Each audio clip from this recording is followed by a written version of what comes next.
മനസ്സിലാക്കണം. ഇനി അതുകൊണ്ടും തീർന്നിട്ടില്ല. നബി സല്ലല്ലാഹു അലൈഹി വസല്ലമിന് മാത്രം കിട്ടിയ മറ്റൊരു ഭാഗ്യം അതെന്താണ്?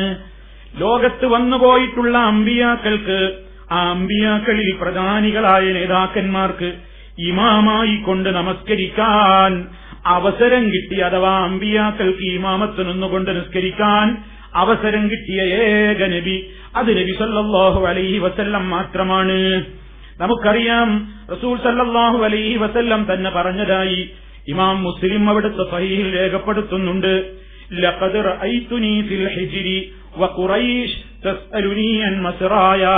റസൂൽ സല്ലല്ലാഹു അലൈഹി വസല്ലമിന്റെ അത്ഭുതയാത്രയെ സംബന്ധിച്ച് ഖുറൈശികളോട് അല്ലാഹുവിന്റെ റസൂൽ ഇസ്രാഉം മിഅ്റാജും കഴിഞ്ഞു വന്നിട്ട് പറയുകയാണ്. പറഞ്ഞപ്പോൾ പല ഖുറൈശികളും പരിഹസിക്കാനും പുച്ഛിക്കാനും നിഷേധിക്കാനും ഒക്കെ തുടങ്ങി. ആ യാത്രയെക്കുറിച്ച് അതിന്റെ സത്യസന്ധത മനസ്സിലാക്കാനും ആ വാദത്തെ പൊളിച്ചു കളയാനും വേണ്ടി ഖുറൈശികളിൽ പലരും തസ്അലുനി, എന്നോട് പലതും ചോദ്യം ചെയ്യാൻ തുടങ്ങി. അങ്ങനെ ഫസഅലതിനി, ഖുറൈശികൾ എന്നോട് ചോദിച്ചു, അന്ന ശിയാ മിൻ ബൈത്തുൽ മഖ്ദിസി, ബൈത്തുൽ മുഖദ്ദസ് അല്ലെങ്കിൽ ബൈത്തുൽ മഖ്ദിസ് രണ്ടും വായനയുണ്ട്. നമ്മളിവിടെ മനസ്സിലാക്കണം, ബൈത്തുൽ മുഖദ്ദസ് എന്ന് പറഞ്ഞാലും ബൈത്തുൽ മഖ്ദിസ് എന്ന് പറഞ്ഞാലും വായന രണ്ടും ശരിയാണ്. രണ്ട് നിലക്കും വായനയുണ്ടെന്ന് സാന്ദർഭികമായി ഓർമ്മപ്പെടുത്തട്ടെ. അങ്ങനെ നബി സല്ലല്ലാഹു അലൈഹി വസല്ലം പറയാണ്, എന്റെ ആ യാത്രയെ സംബന്ധിച്ച് അവരിങ്ങനെ ചോദിച്ച കൂട്ടത്തിൽ ബൈത്തുൽ മുഖദ്ദസിനെ സംബന്ധിച്ച് വിവരിക്കാൻ എന്നോട് ആവശ്യപ്പെടുകയാണ്. ആ സമയത്ത് ഞാൻ വല്ലാതെ വിഷമിച്ചു. അതേ, ഞാൻ അവിടെ പോയി കണ്ടു എന്നല്ലേ ഞാൻ ഇവരോട് പറഞ്ഞത്? എങ്കിൽ കണ്ടാളാണെങ്കിൽ ബൈത്തുൽ മുഖദ്ദസ് ഒന്ന് വർണ്ണിക്കൂ, അവിടുത്തെ കാര്യങ്ങൾ എന്നോടൊന്ന് വിശദീകരിക്കൂ ഞങ്ങളോട് എന്ന് ഈ സമൂഹം എന്നോട് ചോദിച്ചപ്പോൾ ഫകുരിബതു ഖുർബത്തൻ മാ കുരിബതു മിസ്ലഹാ ഖത്തു, ഇന്നുവരെ എനിക്കില്ലാത്തത്ര സങ്കടവും വിഷമവും എനിക്ക് തോന്നി.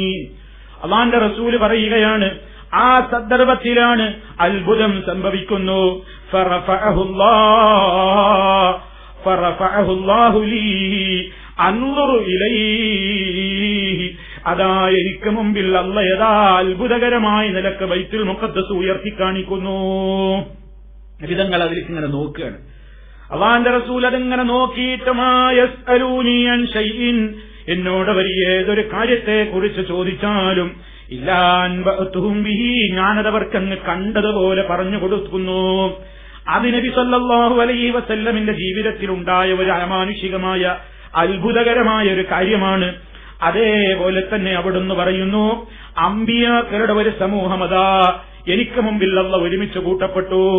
അങ്ങനെ ഞാൻ മൂസാ അലൈഹിസ്സലാമിനെ കണ്ടു, ഈസാ അലൈഹിസ്സലാത്തു വസ്സലാമിനെ കണ്ടു, ഇബ്രാഹിം അലൈഹിസ്സലാമിനെ കണ്ടു. അതാ സമയത്ത് ഫഹാനത്തിസ്സലാ,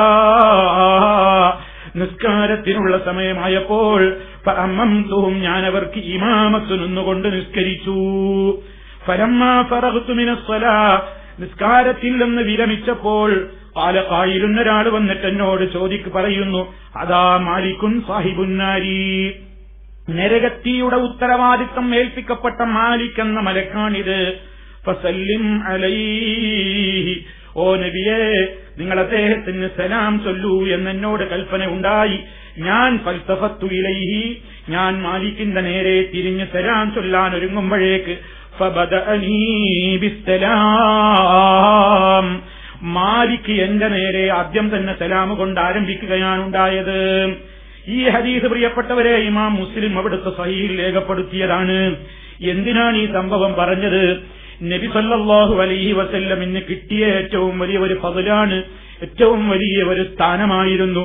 അതാ മുൻകഴിഞ്ഞുപോയ അമ്പിയാക്കളെ നബി സല്ലല്ലാഹു അലൈഹി വസല്ലമിന്റെ മുമ്പിൽ അത്ഭുതകരമായ നിലക്ക് റബ്ബങ്ങ് ഒരുമിച്ച് കൂട്ടിയിട്ട് അവർക്ക് ഇമാമായി കൊണ്ട് നബി സല്ലല്ലാഹു അലൈഹി വസല്ലം നമസ്കരിച്ചു. ഇത് നബി തങ്ങളുടെ ജീവിതത്തിൽ കഴിഞ്ഞുപോയ അത്ഭുതങ്ങളിൽ ഒരു അത്ഭുതമാണ്. അതേപോലെ